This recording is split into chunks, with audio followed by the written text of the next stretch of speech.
Hey guys, welcome back to my channel. I am actually turning 30 at the end of June, and I've been spending a lot of time in deep reflection and almost kind of mourning the loss of my 20s, I suppose. It sounds so deep, but also excited for the growth that I'm going to experience and the new chapter of my 30s. So these are things that I eventually learned. Thank God I eventually learned these lessons. These are things that I learned. So number one, this one is a little bit of a lesson in tough love and hard love, but no one is going to save you. No man is going to come and save you and fix your life. I spent, truthfully, a lot of years of my 20s waiting and just thinking that the right man will come along and save me and fix all my problems. And, you know, I'm single and I'm a bit sad because I'm single, but you know, eventually I'll find the right man and I'll be happy. A man will come and fix my sadness and make me happy. And this is a tough lesson that I think we all eventually learn in life. Share with me at what age you realize this, and maybe you haven't realized it yet. Share with me where you're at.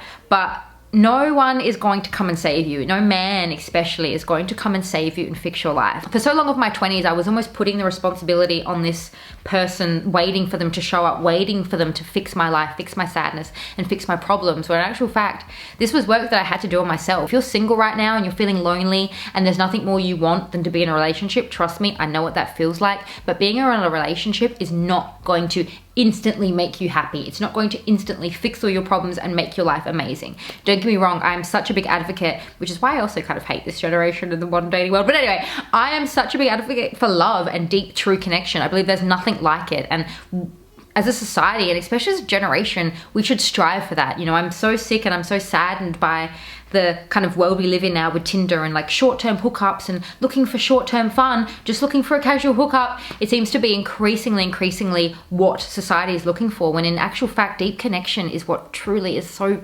amazing, and love is so amazing. Don't get me wrong, love is amazing. Love is the best feeling in the world, I personally think, but it's not going to automatically fix all your problems. Number two, this one's a little bit weirdly specific, but I think it's kind of related to tall poppy syndrome. It's something here that we experience quite a lot in Australia. Let me know if you know much about this.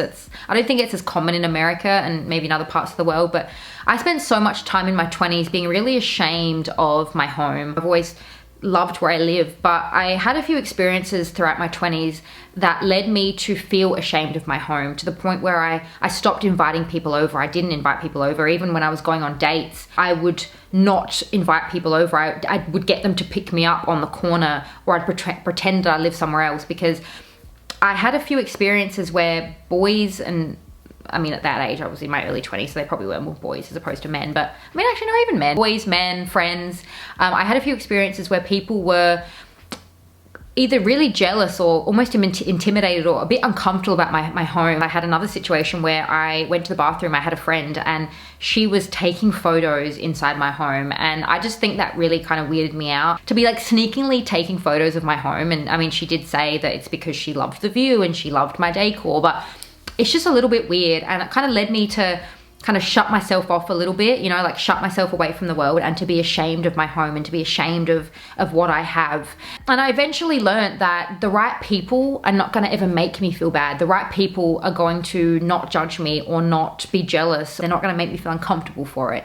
The right people are going to not think it's weird or find it intimidating. It's a bit of a weirdly specific one, and maybe you can kind of apply that to any area of your life. Maybe it's your job, maybe it's your family home, maybe you got a really great promotion at a young age at work, or maybe you got into a really great prestigious school, or really hard to get into school, and people kind of treated you differently or looked at you weirdly, or maybe you lost friends for it because of jealousy, or people felt intimidated, or people feel like they couldn't relate to you. So yeah, it's just something that maybe is a little bit weirdly specific, but I also think that maybe you can kind of apply it to any area of your life. So number three, hormonal birth control. Yes, you may have known I've done a whole series on hormonal birth control, but I spent all of my 20s on hormonal birth control. And I guess if I could go back, this is actually like, I don't like to have regrets, and I'm not someone who, I try to live with as very few regrets as possible. But truthfully, if I could go back, I would have just shaken myself and been like, Caitlin, what are you doing? I don't like hookup culture in that sense. Most of my 20s, I didn't need hormonal birth control. I didn't need birth control because I wasn't really like interacting with men in the physical sense like very often. I'm not into casual hookups. I'm into more committed things. And I don't know why, because I spent so much of my 20s single and dating, it became such a habitual thing. It became a habit. It just became second nature. And I always thought, well, it's good for me. It's a thing to do. It's for my skin. And now the more I know about my body and how many days of the month I'm actually like have a window to get pregnant, I just can't believe I was always so like, oh, I need my birth control. Yeah, it's odd. Okay, so number 4, being obsessed with shallow and meaningless things will result in a shallow and meaningless feeling life. I spent a lot of my 20s, I'm sure you may have seen some of my old videos, a lot of them are actually privated now, but I spent so much of my 20s obsessed. Like, it was used to be my thing. I'd be like, oh, like it's a disease, like I'm obsessed with luxury shopping, you know, whatever, like it's an addiction. I used to talk about it in an endearing way. I like a fast car, okay, I like fast cars that go vroom vroom. I like nice clothes, and I like pretty things, and I like nice houses, and I like luxurious things. But I think crossing that line and going from just liking them and enjoying them to being obsessed with them, what led to a feeling of a shallow and meaningless life. I used to spend every day shopping, looking for the next best thing, looking for the next thing that I could wear or drive or own, that it became an obsession with materialistic possessions that led to me feeling just shallow and empty. I'm not here to demonize consumers, and I'm not here to demonize nice things, because I think that they serve as really nice rewards and just like fun little frivolous things that we can engage in life. But I think the difference is I'm not obsessed with them anymore. Like they don't impress me. I'm not completely consumed by them, and that's something that I kind of wish I learned earlier. Okay, so number 5, the lesson I learned. If I could go to my younger self, I would tell her to stop wearing labels to cover up her insecurities and to cover up the things and the parts of herself that she needs to face up to. I was wearing labels to cover up the things that I really needed to work on about myself and kind of my self-esteem. If I was to go back and tell my younger self, I'd tell her that they're not going to get you the right type of attention. What I've realized now is the best type of people that I connect with don't care about what labels I'm wearing, or they don't care about how much an outfit costs or what you're wearing. The best type of people and the people that I gravitate towards don't care about that type of stuff. Number 6, handsome men can be crazy.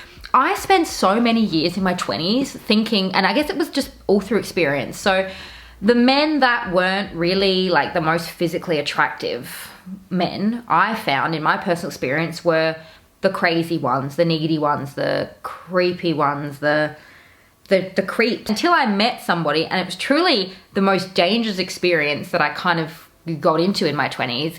I met a man who literally was the most handsome man that I'd ever dated. Like physically, I was batting way out of my league, or so I thought. And that is the moment that I realized that even handsome men can be crazy. And those are the most dangerous ones, because those are the ones that kind of hook you in like a spider. You fall for it and you become almost hypnotized by their beauty, and you don't realize how crazy and dangerous they are. I almost didn't really catch on to it quick enough because I was so hypnotized. Some very handsome men use that to their advantage. What's that serial killer's name? The one that's like incredibly attractive, that Ted Bundy. He was just so handsome, but he was literally a serial killer. Regardless of what men look like, they can have a few screws loose, okay? So just be careful, ladies. Okay, number 7, start listening to yourself more and stop listening to others, and especially mainstream media. I used to believe that I was like, you know, on the pulse, and I knew what was going on in the world, and I was an intellect because I used to listen to the mainstream media and I used to watch the news, when in actual fact, I don't really listen to mainstream media anymore. I don't listen to the mainstream news, and I question a lot of the news that I see in the mainstream.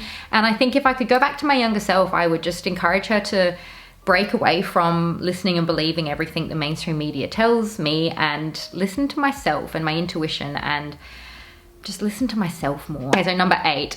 This is something that I still battle with, truthfully. I definitely think that I've embraced a lot more, but that is that your introversive nature, like you as an introvert, it's nothing to be ashamed of, and it's nothing that should be fixed. For a lot of my 20s, I was kind of always made to feel like I should be more extroverted, and truly, my introvert nature is just the way I am. It's who I am at my core, and it's nothing that I should be trying to change. And I had men, I had friends in my 20s that tried to change me in that sense, and they tried to shame me for being introverted, just put it down to, oh, I'm just trying to get you out of your comfort zone, you know, I'm just trying to make you more extroverted. And truthfully, it's not how I am, and it's not how I want to be. I like being introverted, and like, of course I love socializing, but I am an introvert, and I do kind of hate that we live in this world where extroverted people are celebrated and introverted people are kind of the ones that need to change and need to be different. In my 20s, I definitely was listening too much to other people and other people's opinions about how I should be and how I should be trying to be more extroverted, and basically just change who I am at my core, which is,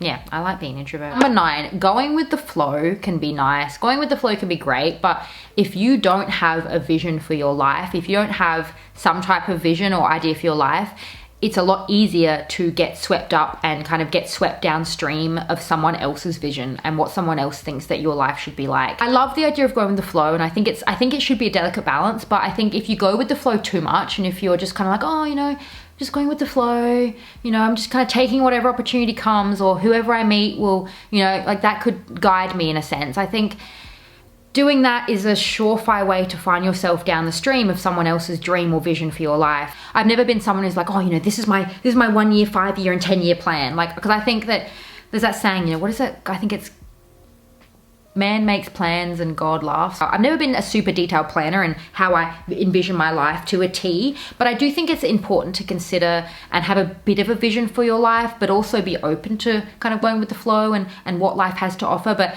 not too much to the point where you become so laid back that you just kind of find yourself swept up in someone else's idea of what your life should look like. So number 10, this one is something I definitely learnt more in my 20s, and it's something that, let me know if you can relate to this, but friendships don't always last, and it's not necessarily a bad thing. You outgrow each other, people grow apart, and this is something that I never experienced really before I'd say probably before my mid-20s, because I feel like the friends that I had from my childhood and from my teenage years, you know, we were all kind of just hanging out, having fun, you know, going on with life, and then you kind of get to like your mid-20s, well, I kind of got to my mid-20s. It probably happens for some people earlier, but for me, it happened in my mid-20s, where the people that I was friends with in my younger years, we were kind of just developing different interests and going different ways in life and just becoming who we were ultimately going to become. And, you know, the more you grow, and sometimes people grow in different directions, and sometimes people exit your life, and, you know, people move, people change, and it doesn't always mean that a friendship's not going to last. I do think that you can actually still have friends live interstate or have moved overseas or have changed in some way, but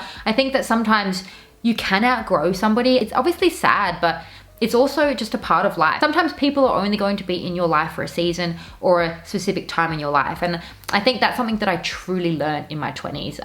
Because I guess before then, I just honestly thought that the people in my life, like my best friend was just always going to be my best friend, and, you know, my friends are always going to be my friends. Maybe this is something you can relate to, especially if you've experienced a friendship breakup. It can be quite tough. Let me know if you've had an experience like that before. People outgrow each other. People decide to, you know, end friendships and end relationships, and it's a part of life. And I think it's something that we all experience at some point in our life to some degree. So if you have any experiences on that, please share with me those in the comments down below. And any of your big life lessons from your 20s, I'd love to hear them. Please share with me those in the comments down below.